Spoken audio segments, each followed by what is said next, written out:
हि कर्कशेषु तेनाटवी मटस्यत व्यथते न किंस्वेत कोरपादिभिर रमति देर भवदायुषान।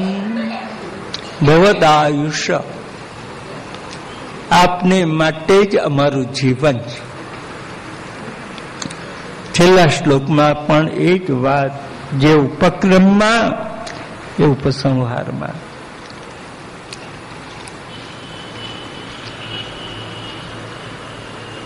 અમે આ વ્રજમાં આવી, નંદ બાવાને ઘેર આવી,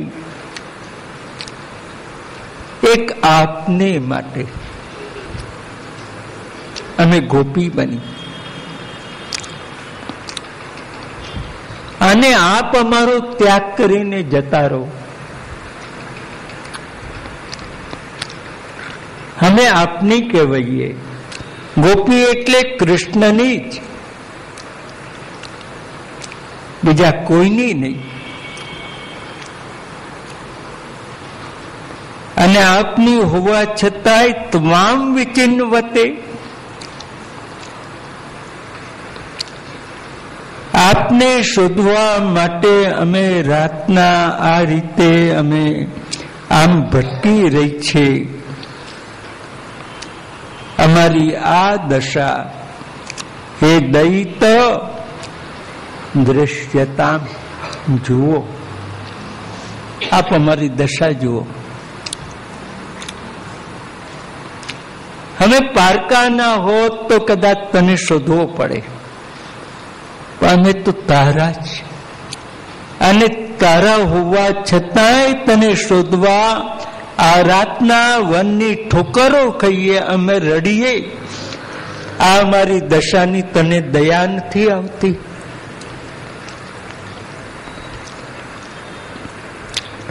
ક્યાં શોધી રહી છે અમે? આ થોડી જગ્યામાં જ નહીં, દિશાઓમાં તને શોધી રહી છે અમે.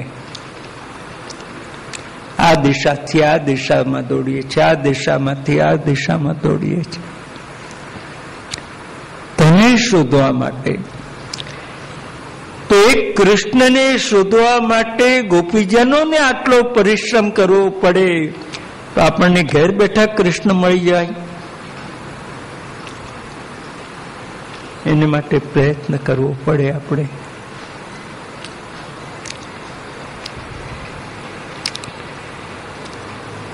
આપણે ખાવું હોય તો પ્રયત્ન કરવો પડે, આપણે નાહવું હોય તો પ્રયત્ન કરવો પડે. તો ભગવાનને મેળવવો હોય તો એને માટે કોઈ પ્રયત્ન નહીં કરવાનો.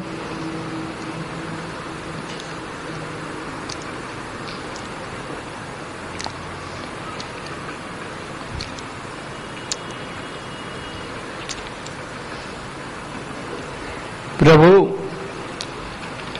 કૃપા કરો, અમને દર્શન આપો.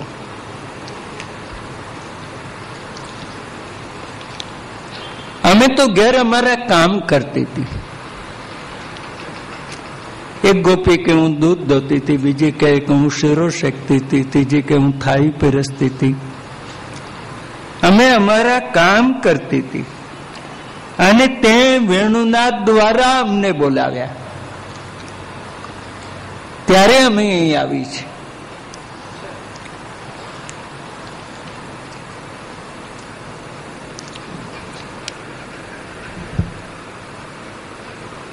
અને આપને માટે લક્ષ્મી પણ જો અહીં આવીને રહીએ, એવા વ્રજમાં અમે આ રાતના આપને શોધવા માટે ભટકી રહી છે. પ્રભુ આપને અમારી આ દશાની દયા નથી આવતી.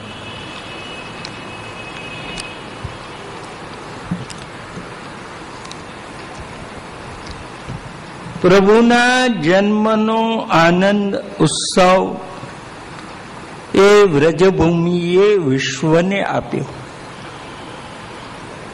બીજે ક્યાંથી નથી મળ્યો.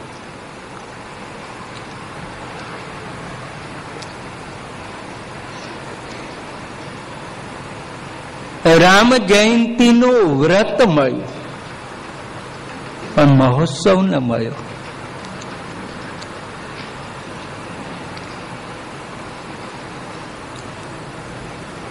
એ રીતે નૃસિંહ જયંતીનું વ્રત મળ્યું, મહોત્સવ ન મળ્યો. વામન જયંતીનું વ્રત મળ્યું, મહોત્સવ ન મળ્યો. વામન જયંતી દાડે કોઈ નાચે છે ખરું? નૃસિંહ જયંતી ને દાડે, રામ જયંતી દાડે, પણ કૃષ્ણ જયંતી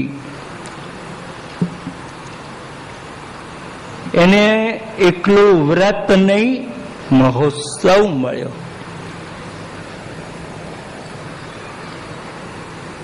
અને તેથી દુનિયાના ખૂણે પણ કોઈ પણ વ્યક્તિ એ કૃષ્ણના જન્મના મહોત્સવને યાદ કરે ને એટલે એનું હૃદય નાચી ઉઠે, ગાઈ ઉઠે. નંદ ઘેર આનંદ ભયો, નંદ ઘેર આનંદ ભયો, નંદ ઘેર આનંદ ભયો, નંદ ઘેર આનંદ ભયો, નંદ ઘેર આનંદ ભયો, નંદ ઘેર આનંદ ભયો, નંદ ઘેર આનંદ ભયો, નંદ ઘેર આનંદ ભયો. નથી આજે કૃષ્ણનો જન્મ, નથી શ્રાવણ વદ આઠમ, અને છતાંય આપણા હૃદય એના જન્મોત્સવને યાદ કરે. કેવા ભાવ વિભોર બની જાય છે. આવો વિશ્વને આનંદ આ વ્રજભૂમિમાંથી મળે છે, બીજેથી નહીં.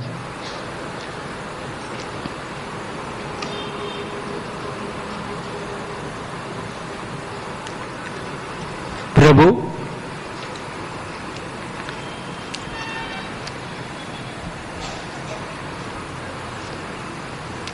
कदाच आपको मैं क्या तुमने बोलाया था, शू काम આવ્યા?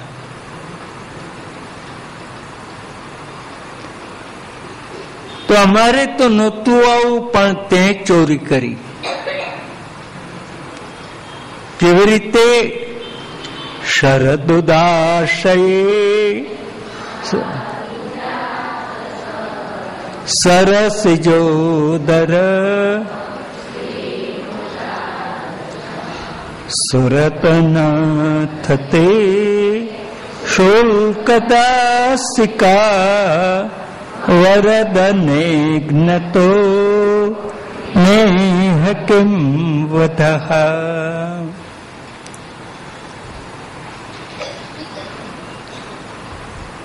ઉદાશય એટલે સરોવર. શરદ ઋતુનું સ્વચ્છ જલ વાળું સરોવર. એમાં ખીલેલું કમળ, એની શોભા એ કમળની. કોઈક વાર આમ સરોવરમાં ખીલેલા કમળની શોભા જોવી બહુ જ રમણીય લાગે, બહુ સુંદર લાગે. એ કમળની શોભા તારી આંખોએ ચોરી લીધી. તું એકલો જ ચોર એવું નહીં, તારી આંખો ચોર.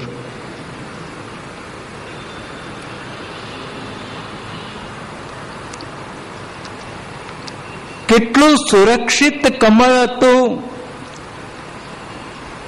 કે જલ દુર્ગની મધ્યમાં હતું. દુર્ગ એટલે કોટ, કિલ્લો. જેમ આપણે આમ ગામને ફરતો કિલ્લો હોય, એને ફરતો એક પાણીનો પણ દુર્ગ બનાવવામાં આવે, જેને ખઈ કહેવામાં આવે. ઘણા લોકો આમ પોતાના મહેલ આમ પાણીની વચમાં બાંધે કે કોઈ એકદમ એના ઉપર આક્રમણ ન કરે. તો આ કમળ એ જલદુર્ગની મધ્યમાં રહેલો સુરક્ષિત, અને છતાંય તેની શોભા ચોરી લીધી, એનું સૌંદર્ય ચોરી લીધું, અને તે કોઈ સેનાથી આંખથી તે ચોરી લીધું. તારી શ્રી મૃષા દૃષા, તારી આંખથી તેનું સૌંદર્ય ભગવાનની આંખ શું લઈ શકે છે? આયુર્મનાંસી સહ ઓજ આરતી અર્છત. ભગવાન પોતાની આંખ દ્વારા આયુષ્યનું હરણ કરે છે, મનનું હરણ કરે છે, અને તેજનું હરણ કરે છે.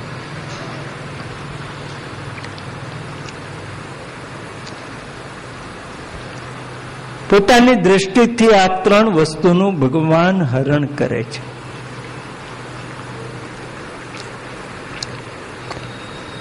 મહાભારતના યુદ્ધમાં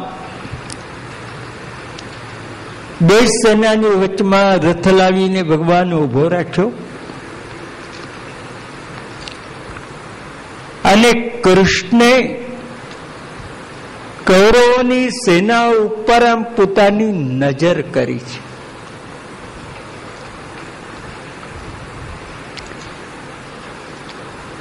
ભગવાને નજર નથી કરી, પણ એ સેનામાં જે કોઈ હતા એના લાંબા લાંબા આયુષ્ય હતા, એ આયુષ્ય ભગવાને પોતાની આંખથી લઈ લીધા છે.